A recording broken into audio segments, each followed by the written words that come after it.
मैं अब क्या करने वाला हूं, एक छोटा सा ऑडियो प्ले करूंगा यहां पे डॉक्टर एपीजे अब्दुल कलाम का। आप में से कितने लोगों ने उनकी एक ऑटोबायोग्राफी है यूट्यूब के ऊपर जो गुलजार ने बोली है, गुलजार साहब ने, कितने लोगों ने सुनी है? किसी ने नहीं। देखो क्या हो रहा है। हनी सिंह के गाने कितने लोगों ने सुने हैं? 4 bottle vodka, 4 bottle vodka, 4 bottle vodka. उसमें सनी लियोन दिख रही है डांस करती हुई। माइंड हमारा वर्ड्स में सोचता नहीं है, पिक्चर्स में सोचता है।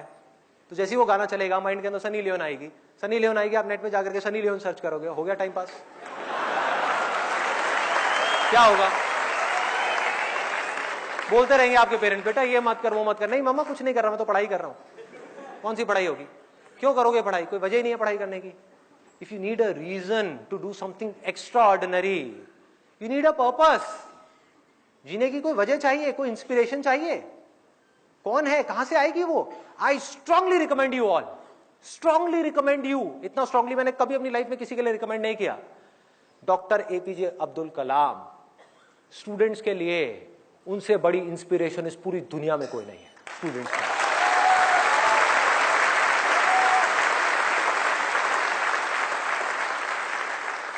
प्ले कर दो एक बार, वो ऑडियो प्ले कर दो।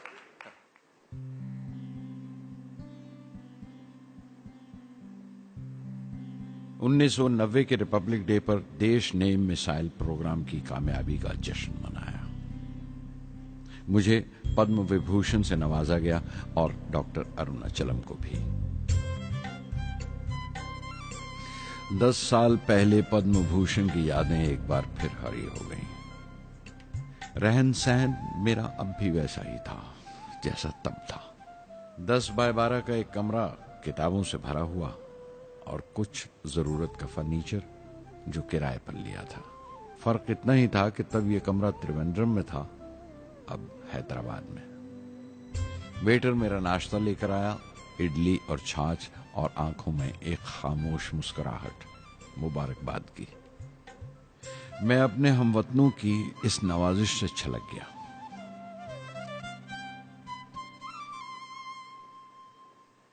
मैं जानता हूं कि बहुत से साइंसदान और इंजीनियर मौका मिलते ही वतन छोड़ जाते हैं, दूसरे मुल्कों में चले जाते हैं ज्यादा रुपया कमाने के लिए, ज्यादा आमदनी के लिए।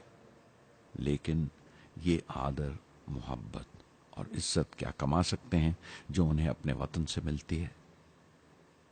15 अक्टूबर 1991 में 60 साल का हो गया। मुझे अपने रिटायरमेंट का इंतजार था। चाहता था कि गरीब बच्चों के लिए एक स्कूल खोलूं। ये वो दिन थे जब मैंने सोचा कि अपनी जिंदगी के तजुर्बे, मुशाहिदे और वो तमाम बातें कलमबंद करूं जो दूसरों के काम आ सके। एक तरह से अपनी स्वाने उम्री लिखूं, अपनी जीवनी।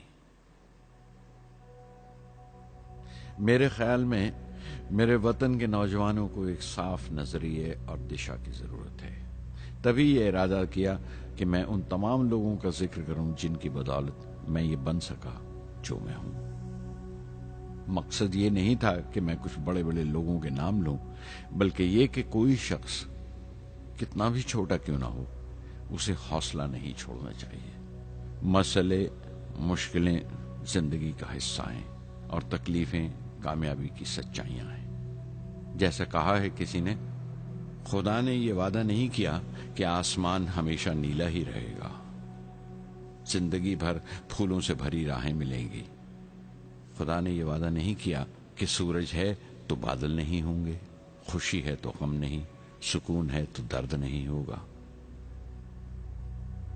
मुझे ऐसा कोई गुरूर नहीं कि मेरी जिंदगी सबके लिए एक मिसाल बनेगी, मगर यह हो सकता है कि कोई मायूस बच्चा किसी गुमनाम सी जगह पर जो समाज के किसी माजूर हिस्से से ताल्लुक रखता हो, ये पढ़े और उसे चैन मिले, ये पढ़े और उसकी उम्मीद रोशन हो जाए। हो सकता है ये कुछ बच्चों को नाउमीदी से बाहर ले आए और जिसे वो मजबूरी समझते हैं वो मजबूरी ना लगे। उन्हें यकीन रहे कि वो जहां भी हैं खुदा उनके साथ है। काश हर हिंदुस्तानी के दिल में जलती हुई लौ को पर लग जाए और उस लौ की परवाज से सारा आसमान रोशन हो जाए।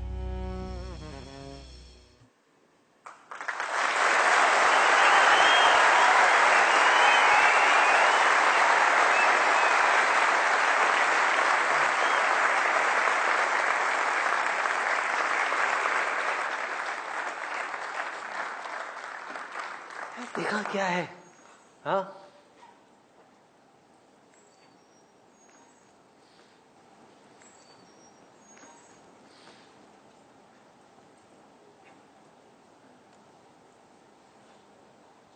ऐसे लोगों को सुनना है, ऐसे लोगों की बातें अंदर जाने देनी है।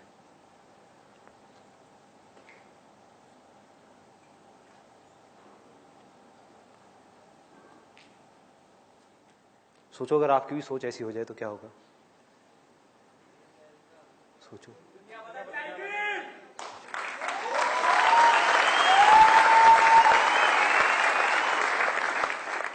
दुनिया बाद में बदलेगी, पहले आपकी जिंदगी बदलेगी। सबसे पहले दुनिया को आप तब तक नहीं बदल सकते जब तक खुद को नहीं बदलोगे। एक बार अंदर ये पनप गया ना, मुझे भी कुछ ऐसा करना है यार, कुछ तो करना है, हौसला बनना है दुनिया के लिए। चाहे कुछ लोग ही मेरे को देख करके इंस्पायर हो, कुछ करना है। ऐसी थोड़ी आया और चला गया, क्या है? कुछ करना है। ऐसे लोगों को सुनना है, ऐसे लोगों की ऑटोबायोग्राफीज को सुनना है और उसकी गहराई में जाना है। The more you do it, the more you will get energy to make the impossible possible. Word है ना ये डिक्शनरी में, आप सबके है ना? ये नहीं हो सकता, इम्पॉसिबल है। अरे मैं ये नहीं कर सकता, मैं वो नहीं कर सकती। मैं क्या नहीं कर सकते आप?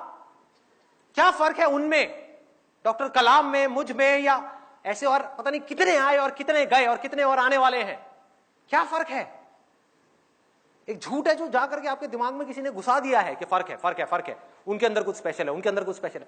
अरे किसी के अंदर कोई स्पेशल नहीं है, कुछ नहीं है। जिसका डिजायर जितना बड़ा है उसकी सक्सेस उतनी ही बड़ी है।